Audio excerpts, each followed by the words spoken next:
मर्जी जाइए जिथों मर्जी आइए ना रोक होवे ना टोक बजुर्गों ने झिड़कना भी है समझाना भी है पर इन्हां नूं इह गल चंगी नहीं लगदी ते आंदियां ने साडे वड्डे सानूं मार गए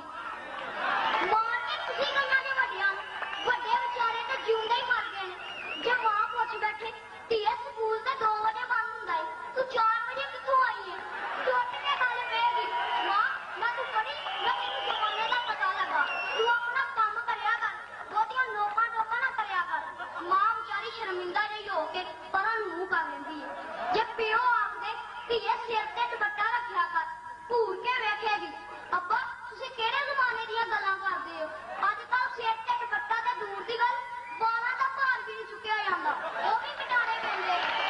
पिओ बेचारा ठंडा होगा भर के आखेगा धी नूं पढ़ाया ते गल सियापा पाया प्रधान जी ਵੱਡੇ ਇਹਨਾਂ ਨੂੰ ਪੂਰੀ ਆਜ਼ਾਦੀ ਦੇ ਦੇਣ ਤੇ ਚੰਗੇ ਨੇ ਤੇ ਜੇ ਡੱਕਣ ਤੇ ਇਹਨਾਂ ਕੋਲ ਬਰਦਾਸ਼ਤ ਨਹੀਂ ਹੁੰਦਾ ਨਵੀਂ ਨਸਲ ਤੇ ਬੇਮਹਾਲ ਆਜ਼ਾਦੀ ਚਾਹੁੰਦੀ ਹੈ ਪਰ ਬਜ਼ੁਰਗਾਂ ਨੂੰ ਇਹ ਆਜ਼ਾਦੀ ਵਾਰਾ ਨਹੀਂ ਖਾਂਦੀ ਵੱਡੇ ਇਹਨਾਂ ਨੂੰ ਸਮਝਾਉਂਦੇ ਨੇ ਇਹ ਗੱਲ ਪੈਂਦੀਆਂ ਨੇ ਕੋਈ ਚੰਗਾ ਮਸ਼ਵਰਾ ਇਹਨਾਂ ਨੂੰ ਕਬੂਲ ਨਹੀਂ ਤੇ ਕੋਈ ਚੰਗੀ ਨਸੀਹਤ ਇਹਨਾਂ ਤੇ ਅਸਰ ਨਹੀਂ ਕਰਦੀ ਅਹਿਮਦ ਨੂੰ ਕੀ ਪੰਦ ਨਸੀਹਤ ਅੱਥਰ ਨੂੰ ਕੀ ਪਾਲਾ ਅਹਿਮਦ ਨੂੰ ਕੀ ਪੰਦ ਨਸੀਹਤ ਅੱਥਰ ਨੂੰ ਕੀ ਪਾਲਾ ਸਹਿ ਸਾਸਨ ਦਾ ਉਹਨੂੰ ਤੋਏ ਫਿਰ ਕਾਲੇ ਦਾ ਕਾਲਾ ਸਰਦਾਰ ਜੀ ਹੱਕ ਚ ਬੋਲਣ ਵਾਲੀਆਂ ਭੈਣਾਂ ਕੁਦਰਤ ਦੇ ਕਾਨੂੰਨ ਨੂੰ ਗਲਤ ਸਾਬਤ ਕਰ ਰਹੀਆਂ ਇਹਨਾਂ ਦੀ ਸੋਚ ਹੈ ਕਿ ਕੁਕੜੀ ਆਪਣੇ ਚੂਚਿਆਂ ਨੂੰ ਪੈਰਾਂ ਥੱਲੇ ਦੇ ਕੇ ਮਾਰ ਰਹੀ ਹੈ ਬਿੱਲੀ ਆਪਣੇ ਬਲੂੰਗੜਿਆਂ ਨੂੰ ਕੁੱਤੇ ਦੇ ਹਵਾਲੇ ਕਰ ਰਹੀ ਹੈ ਤੇ ਭੇੜ ਆਪਣੇ ਲੇਲੇ ਨੂੰ ਕਸਾਈ ਕੋਲ ਛੱਡ ਆਈ ਹੈ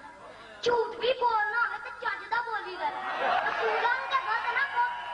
ਕੁਕੜੀ ਆਪਣੇ ਚੂਚਿਆਂ ਨੂੰ ਬਚਾਉਣ ਲਈ ਬਿੱਲੀ ਦੇ ਸਾਹਮਣੇ ਖੱਪ ਖੁਲਾਰ ਕੇ ਸੀਨਾ ਤਾਣ ਕੇ ਖਲੋ ਜਾਂਦੀ ਹੈ ਬਿੱਲੀ ਆਪਣੇ ਬੜੂੰਗਰਿਆਂ ਨੂੰ ਬਚਾਉਣ ਲਈ ਕੁੱਤੇ ਦੇ ਸਾਹਮਣੇ ਸ਼ੇਰਨੀ ਬਣ ਜਾਂਦੀ ਹੈ ਗੋਲੀਆਂ ਚੱਲਦੀਆਂ ਹੋਣ ਪੁੱਤਰ ਨੂੰ ਬਚਾਉਣ ਵਾਸਤੇ ਪਿਓ ਆਪ ਗੋਲੀ ਖਾ ਲੈਂਦਾ ਹੈ ਧੀ ਨੂੰ ਸੁੱਖ ਦੇਣ ਲਈ ਮਾਂ ਲੋਕਾਂ ਦੇ ਭਾਂਡੇ ਮਾਂਜਦੀ ਹੈ ਤੇ ਕਮਲੀਆਂ ਛਦੈਣਾ ਆਖਰੀਆਂ ਨੇ ਸਾਨੂੰ ਸਾਡੇ ਵੱਡੇ ਮਾਰ ਗਏ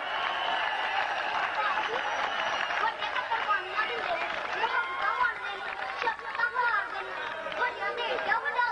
ਪਤਾ ਨਹੀਂ ਇਹ ਇਲਜ਼ਾਮ ਲਾਉਣ ਲੱਗੇ ਇਹਨਾਂ ਦੀ ਜ਼ੁਬਾਨ ਬੰਦ ਕਿਉਂ ਨਹੀਂ ਹੋ ਗਈ ਇਹਨਾਂ ਦਾ ਦਿਮਾਗ ਫਟ ਕਿਉਂ ਨਹੀਂ ਗਿਆ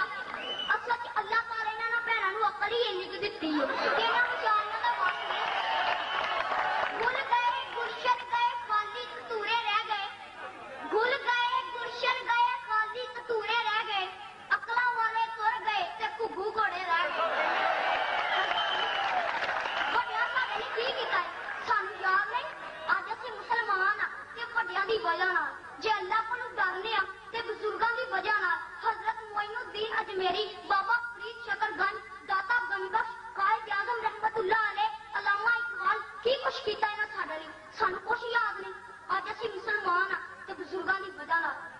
ਮੈਂ ਇਹਨਾਂ ਭੈਣਾਂ ਨੂੰ ਦੱਸ ਦੇਣਾ ਚਾਹੁੰਦਾ ਕਿ ਜਿਹੜੀਆਂ ਕੌਮਾਂ ਤਾਰੀਖ ਨੂੰ ਭੁਲਾ ਦਿੰਦੀਆਂ ਨੇ ਤਾਰੀਖ ਉਹਨਾਂ ਨੂੰ ਭੁਲਾ ਦਿੰਦੀ ਹੈ ਤੇ ਆਉਣ ਵਾਲੇ ਵਕਤ 'ਚ ਉਹਨਾਂ ਦਾ ਨਾਮੋ ਨਿਸ਼ਾਨ ਵੀ ਨਹੀਂ ਹੁੰਦਾ ਪ੍ਰਧਾਨ ਜੀ ਅੱਜ ਦੁਨੀਆ ਨੇ ਇੰਨੀ ਤਰੱਕੀ ਕੀਤੀ ਹੈ ਸਾਡੇ ਬਜ਼ੁਰਗਾਂ ਦੀ ਵਜ੍ਹਾ ਨਾਲ ਉਹਨਾਂ ਨੇ ਗੌਰੋ ਫਿਕਰ ਕੀਤਾ ਸਾਇੰਸੀ ਇਜਾਦਾਤ ਕੀਤੀਆਂ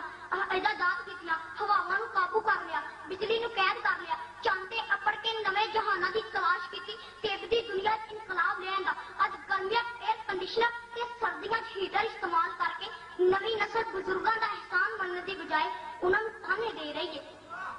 ਇਹਨਾਂ ਦੀ ਤੇ ਉਹ ਗੱਲ ਹੋਈ ਆਪ ਕਿਸੇ ਜਈ ਨਾ ਤੇ ਗੱਲ ਕਰੋ ਰਹੀ ਨਾ ਜਿੱਦੀ ਲੋਕਾਂ ਤੇ ਮੇਰੇ ਲੋਕਾਂ ਜਿਹੜੀ ਭੈਣ ਵੱਡਿਆਂ ਤੇ ਇਲਜ਼ਾਮ ਲਾ ਰਹੀ ਹੈ ਉਹ ਤੇ ਇੱਕੋ ਹੀ ਵੱਡੇ ਡਾਕਟਰ ਅਬਦੁਲ ਕਦੀਰ ਖਾਨ ਦਾ ਅਹਿਸਾਨ ਨਹੀਂ ਹੋ ਸਕਦੀ ਜਿਹਨੇ ਹਿੰਦੂਆਂ ਨੂੰ ਚੁੱਪ ਕਰਾ ਕੇ ਰੱਖ ਦਿੱਤਾ 65 ਦੀ ਜੰਗ ਦੇ ਸ਼ਹੀਦਾਂ ਦਾ ਅਹਿਸਾਨ ਨਹੀਂ ਹੋ ਸਕਦੀ ਜਿਨ੍ਹਾਂ ਜਾਨਾਂ ਦੇ ਕੇ ਆਪਣੇ ਪਿਆਰੇ ਵਤਨ ਪਾਕਿਸਤਾਨ ਨੂੰ ਬਚਾ ਲਿਆ ਇਹਨਾਂ ਵਿਚਾਰੀਆਂ ਨੂੰ ਵੱਡਿਆਂ ਦਾ ਕੀ ਪਤਾ ਹੈ ਇਹਨਾਂ ਨੂੰ ਤੇ ਮੀਰਾ ਰੇਸ਼ਮ ਵੀਲਾ ਮਦਨ ਤੇ ਈਸ਼ਵਰਿਆ ਰਾਏ ਦਾ ਪਤਾ ਸਕਾਫਰਾਂ ਤੇ ਡਰਾਮਿਆਂ ਦਾ ਪਤਾ ਸਕਾਫਤੀਆਂ ਨਾਲ ਤਾਲੀਆਂ ਦੁਸ਼ਮਣਾਂ ਨਾਲ ਦੀਆਂ ਆਪ ਕਦੇ ਕਰਨਾ ਨਹੀਂ ਤੇ ਇਲਜ਼ਾਮ ਬਜ਼ੁਰਗਾਂ ਦੇ ਅਸਲ 'ਚ ਸ਼ੀਸ਼ੇ 'ਚ ਇਹਨਾਂ ਨੂੰ ਆਪਣਾ ਹੀ ਮੂੰਹ ਨਜ਼ਰ ਆਉਂਦਾ ਹੈ ਤਾਂ ਹੀ ਤਾਂ ਬਜ਼ੁਰਗਾਂ ਦੇ ਚਿਹਰਿਆਂ ਦੇ ਕਾਲਖ ਲਈ ਜਾਂਦੀਆਂ ਇਹਨਾਂ ਨੂੰ ਤਾਂ ਕਹਿਣਾ ਚਾਹੀਦਾ ਸੀ ਸਾਡੇ ਵੱਡੇ ਸਾਨੂੰ ਤਾਰ ਗਏ ਸਵਾਰ ਗਏ ਰੱਬ